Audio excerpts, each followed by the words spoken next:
Hi, I'm Adam Brooks Weber. This is The Merry Mystic. I'm glad you're here. Last week on The Merry Mystic, I presented a song called Longs for You. And in the online discussion afterwards, one of our Merry Mystics, Dudley, asked me how I could be so sure. How I could be so sure that God loves us and longs for us. Now, of course, this is a teaching of the Christian tradition. But Dudley is quite right that my sense of certainty about it is stronger than can be explained by that. The truth is that the reason I'm so confident of this, it's because of a religious experience that I had, an epiphany. I know it sounds crazy, but I'll tell you the story and you can decide for yourself. Epiphany is a word that means a manifestation, a striking appearance, a sudden enlightenment.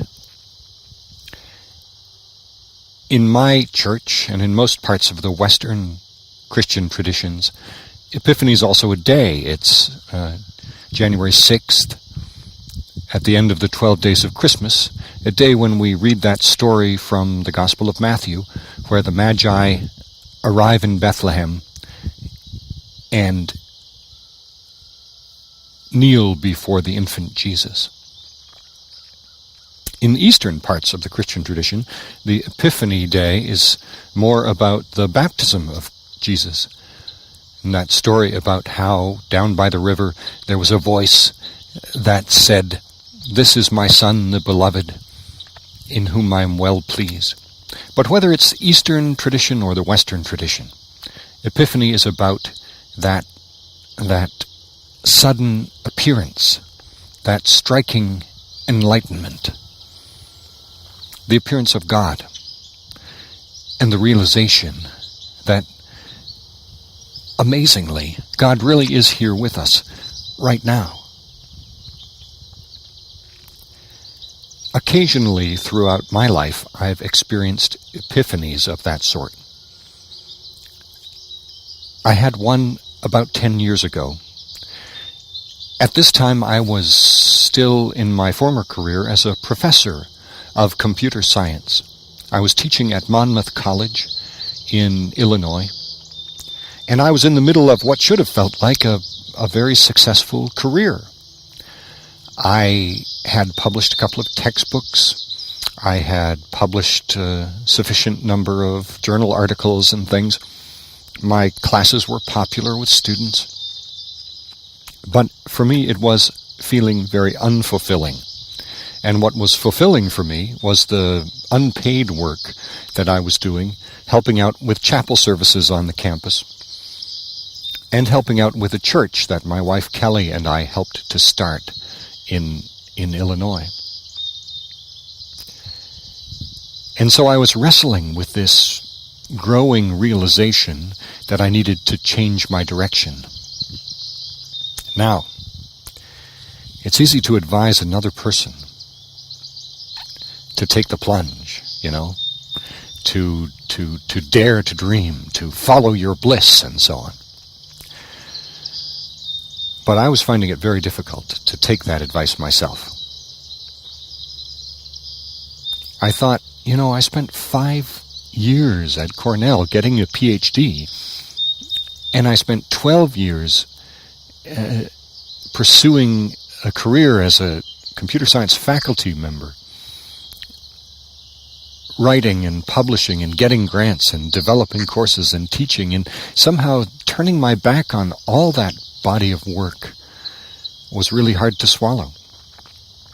And then even more powerfully, I had concerns about giving up the financial security of my family. I mean, it's not as if professors make a whole lot of money, but it's a reliable paycheck, and going from that to signing my family up for Medicaid was a bitter pill to swallow.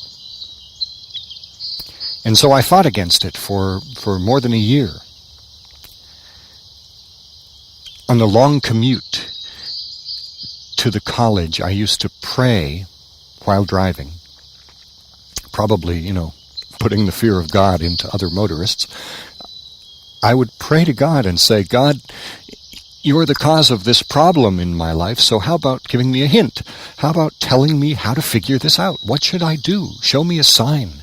Give me a clue. And you have to understand, for me, to ask for guidance like that, it's very unusual, because I'm a scientist and a skeptic. And my first impulse when I hear stories about people who have been given instructions by God is to think that they're probably crazy. So, what would I do if God told me what to do? What if God told me to go sit on a pole, to go imitate Origen the Adamant, or to go save France or something? I mean, I know what I would do. I would seek medical help. And yet there I was asking for guidance.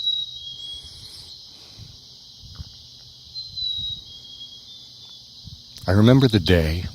It was a Wednesday, chapel day on the campus. And I had agreed to bring the message and to sing a song for the folks in the chapel service. So I gathered up my music, my office in the computer science building, and I started out across campus to go to the chapel. And I took a long cut to gather my thoughts. I was walking past a grove of trees in a deserted corner of the campus. It was fall. The leaves had changed colors, but still on the trees, dry and rubbing against each other, ready to fall. I slowed down and stopped there among the trees and just listened. There were some squirrels busily hiding acorns for the winter, and there were some yellow jackets lazily buzzing. But there was nothing else in sight, nobody else in sight. In particular, there was nothing with a voice to account for the 5 words that I now heard. Yes, I heard 5 actual words. I really love you, Adam.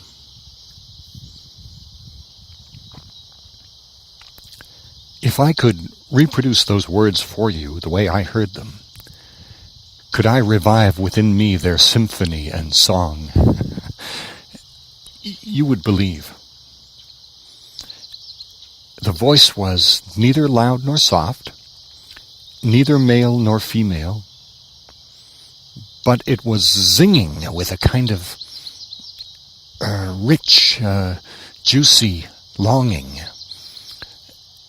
Each word sprang forth fully armed, radiating an unaccountable intensity. And then when my heart started to beat again, of course, I started to think about it, and I immediately started to think of ways to explain it. Rational explanations. Because that's who I am. I'm a scientist. I find rational explanations for things. Maybe I was dreaming. I was asleep on my feet, and I just, I hadn't been sleeping well, it's true. Maybe I just dreamed the whole thing. Or maybe I had a secret admirer, someone who spoke with supernatural intensity just that once and never again. And I walked around, I looked up in the trees, and I called out, "Hello, who's there? Did someone speak?" Eventually the bells rang for chapel, and I had to run off and keep my promises. But I didn't stop trying to explain. Believe me, I thought of a dozen explanations. But eventually I had to give up explaining it away because it was a done deal. And that's the way it is with epiphanies. maybe we think about them afterwards. Maybe we try to explain them away. And maybe we put them into words and try to tell them as a story, the way I'm sharing this story with you. But the Epiphany originally is pre-verbal and pre-rational. There's something in us as children of God that responds to God's presence, responds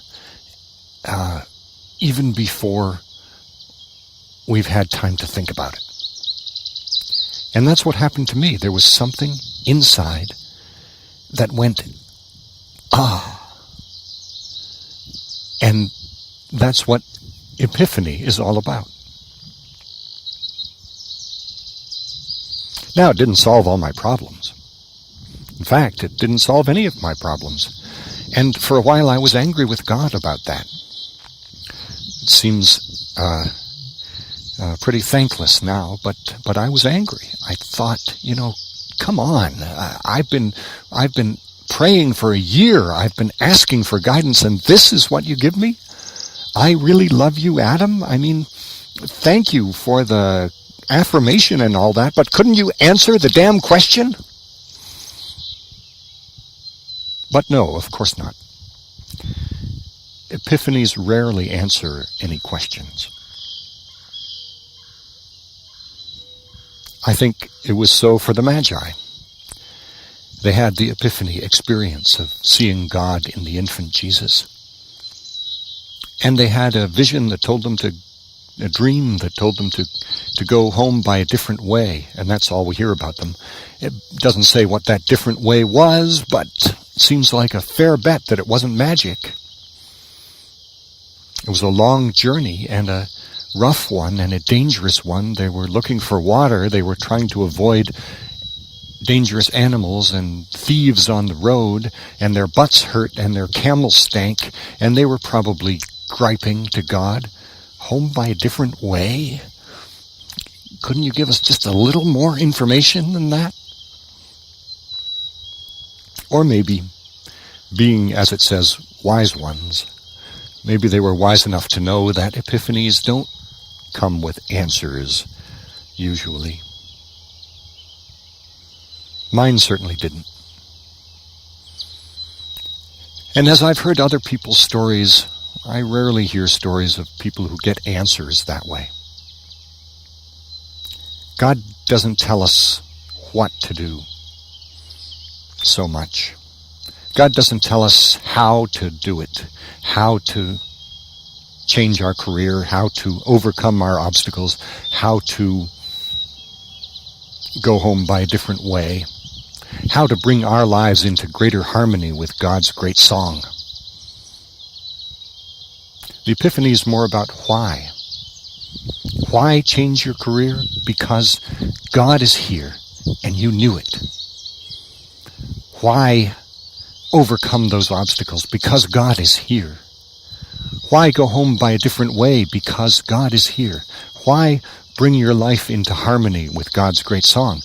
Because God is here. Because God is singing this song to you. And because that song that God sings to us is, at bottom, a love song.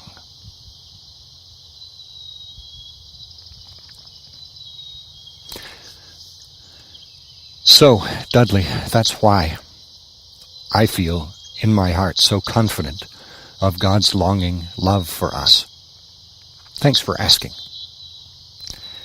And if any of you other Merry Mystics out there have a question or comment, please come on over to adambrooksweber.com and join the conversation.